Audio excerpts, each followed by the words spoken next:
So I recently noticed that I have not been on YouTube or made a YouTube video in like 5, 6 months. Life has been crazy. Too much shit going on. Um, Summer has come and gone. That's kind of why I was busy all summer because my son is in town from his father's, and I was just more really focused on the kids and like life. So, you know, um, it's been wild. It's been absolutely insane. Uh, I'm kind of at a loss for words for like my life. Don't mind my acne. It's been a really stressful time. Um, so I know some of you who follow me or look at my videos, or really any of you probably know me like in real life. So you know a good majority of like the chaos that is what is my life. But really, it all started in April when I took my poor little diesel cruise to the dealership where I bought her from 3 years ago to get a timing belt swap because I hit 100,000 miles, and that is what you need to do to ensure that your belt doesn't snap. So they had my car for 2 weeks because they had to get some fancy schmancy special, I don't know, diesel only tool from GM, and like get that from General Motors, and like get it all done. So the day I picked it up, I drove home, did my running around, did all that stuff. The next day, did my running around, and then was on my way to work, and my timing belt snapped. Cute. You might be thinking, but Caroline, isn't that why you had it in the shop? It is. So, basically, whoever touched my car, worked on my car, is a complete moron, did not know how to do the job, and or just fucked it up somehow. So my belt snapped while I was in traffic, and almost got in an accident, and had to get it towed at my personal expense, which they have yet to reimburse me for $165 all the way back to the dealership, just for them to take another 3 weeks to fix it. Now, the first time I had a loaner car, then after I got my car back and then it snapped, they never gave me a loaner. So for 3 weeks, they worked on my car to try and fix the timing belt again, never giving me a loaner. And then when I got it back that time, I drove up with my husband, and I'm driving behind him as we left, and he pulls into a gas station like maybe half an hour from the shop. And I pull in behind him, and I'm like, "What's wrong? What's going on? Is everything okay?" And he goes, "No," gets out, opens the hood. You can hear that she's still not in time. So we had to then take the car all the way back to the dealership because it was still skipping and something was wrong. And I don't know how exactly. I'm thinking it was when my belt snapped and everything went all kaflooey, because I don't know if you've ever been in a car when a belt snaps, but it's freaking terrifying and everything goes crazy. Your entire car shuts off. You can't get any gas. You can't do a thing. You're literally just dead weight in the middle of wherever the fuck it decided to break. So somehow in all that bustle, my HVAC system got ruined. Like, no heated seats, no heat, no air, no nothing. The whole unit out. So they flashed that for me and fixed it at no cost to me. Like they did me some kind of fucking favor when they're the only ones who had my car for like 5, 6 weeks at this point. And then they argue up and down that no, it wasn't the timing belt. There's no way the timing belt snapped. Not again. Can't be. So it was, because I don't know if you know this. I know this. I come from a family of mechanics. I worked at a junkyard for years. When your timing belt snaps and you're running, you're fucked. You're fucked. There is no way to not be fucked.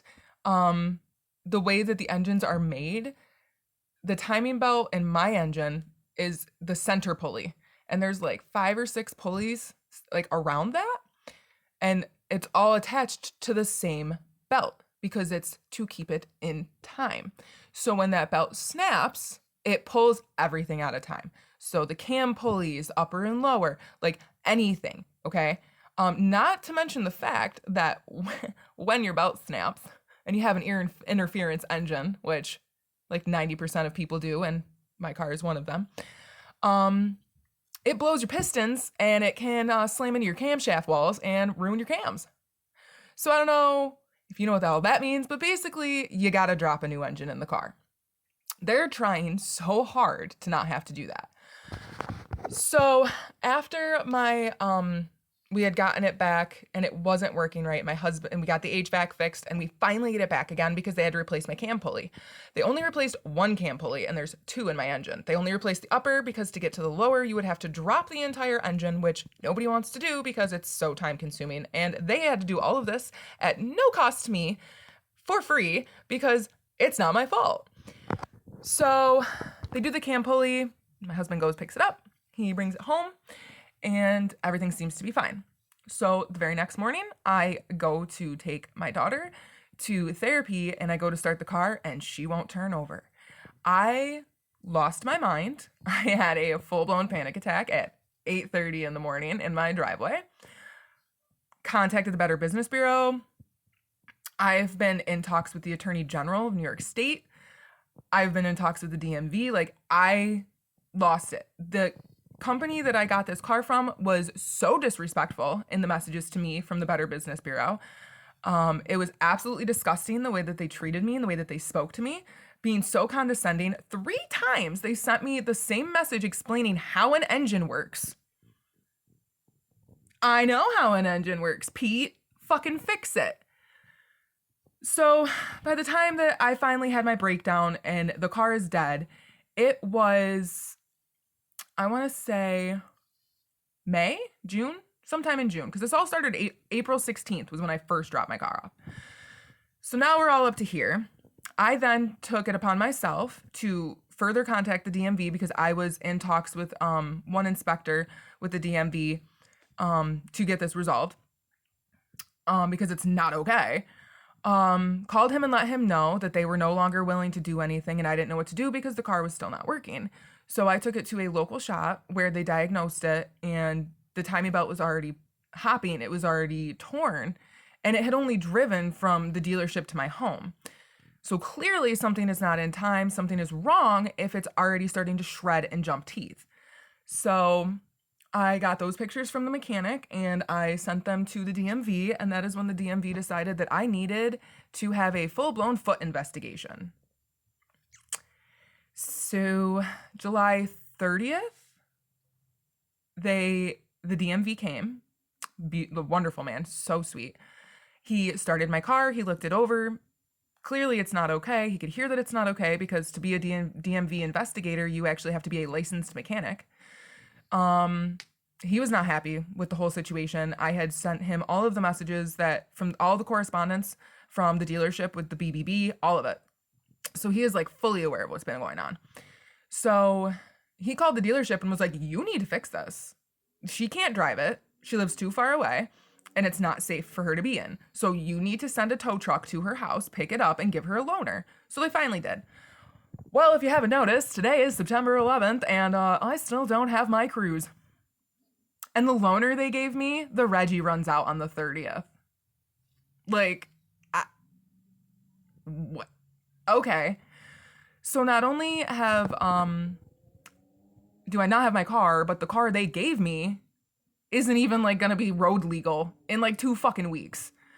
So the cutest thing is the only update I've gotten since my car got picked up from the DMV, because the dealership doesn't call me. They like literally refuse to speak to me, which I at this point don't give a fuck. Like, I've already retained a lawyer if need be to go to like whatever, like if this needs to go there. I'm already set. So I'm like, fine, I'll talk to my investigator. So he called me a couple weeks ago to let me know that they had been waiting on the tool because that one tool to do a timing belt in the diesel takes forever to get because you have to loan it from GM and it's like a big hassle. So I guess the company decided that they were going to purchase their own tool to keep on hand, which makes a lot more sense, but it was taking a while to come in. So the investigator called to tell me what was up, that it was taking a while. He also called to tell me that when he went in to see what they were doing, he had told them, first of all, not a single nut, bolt, nothing was supposed to come off of my car until the investigator was there to watch what they did and to monitor and to put it all down on paper, what he's doing to my car. So he gets there and he goes, you know, have you dropped the pan yet? Have you dropped the engine? You need to get that pan off. We have to check out the engine. Well, man, we don't want to do that. It's such a pain in the ass. Like, straight said to the guy that, like, that takes too much work. I don't want to have to do that. The guy was like, and your point? Like, you're going to have to do it regardless.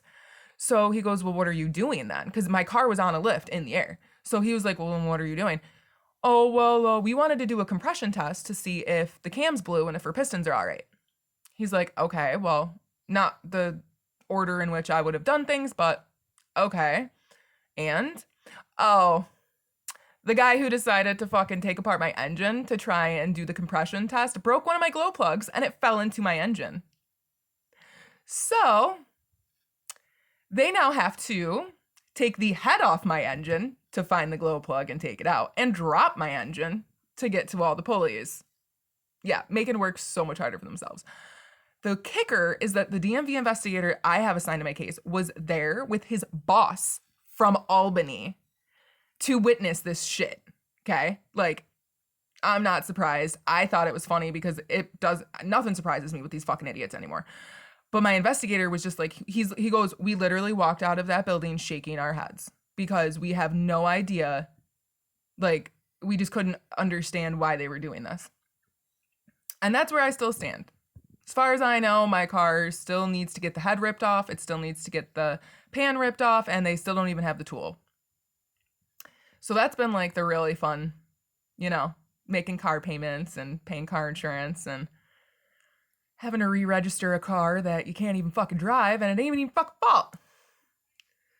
Yeah, I love spending tons and tons of money on my diesel car just to have it be a fucking paperweight for the last 5 months now. Cute. So that's been a big, bane of my existence. Let's see. Any other fuckery? I've been getting into it a lot with my doctors. They like to fuck off and be stupid and argue with me about what I need. I actually had to pull out my patient portal and violate my own HIPAA to show a woman that I actually have kidney disease because, straight up, ma'am, I have kidney disease. Who told you that? My urologist, Dr. Block at AMP Urology? Oh, well, I don't understand why he would say that. Your last CAT scan from the ER was fine. And I said, that's funny because I have genetic kidney disease. So explain to me how my CAT scan could be fine when I have a genetic disease. So I pulled up my portal. I showed her point blank that I'm currently in treatment for medullary cystic kidney disease, medullary sponge kidneys, overactive bladder. Bitch, I ain't lying. I don't give a fuck what this candy coated, ooh, Caroline's only 30 years old. She's so young and she's so healthy. The fuck I am. I have so much shit wrong with me. I literally just refer to this as my candy coating shell for all the shit that's inside. I am like Oogie Boogie.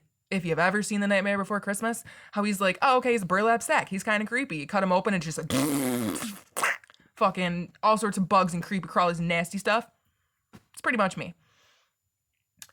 So that's been cute. Having to, prove myself to fucking strangers. And good news, I was accepted and have started class at Utica College for my fraud and financial crime investigation degree. I am into week 2 of classes, and so far is going really well. A little overwhelming, but what are you gonna do? It's for a bachelor's. It's gonna be pretty hard.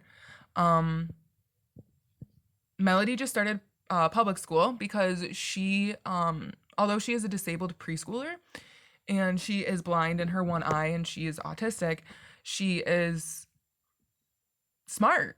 There's nothing wrong with her brain, in a smarts kind of way. She is so clever. So she's going to school 5 days a week in an integrated preschool, so she can, have a little more one-on-one with some teachers' aides and not just have one teacher to deal with everybody.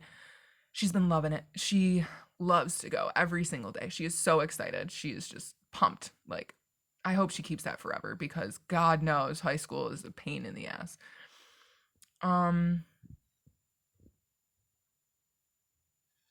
Yeah. Riley's in Ohio and he's doing great and he is having lots of fun. And we are kind of just trying to make it through, man. Not much more you can do in life. But that's all. I just wanted to give a quick little jump in to my 3 followers. That, yeah, life has been crazy and maybe I'll start posting more once I have some free time. But with college being the way it is, I really don't know when I'm going to have free time.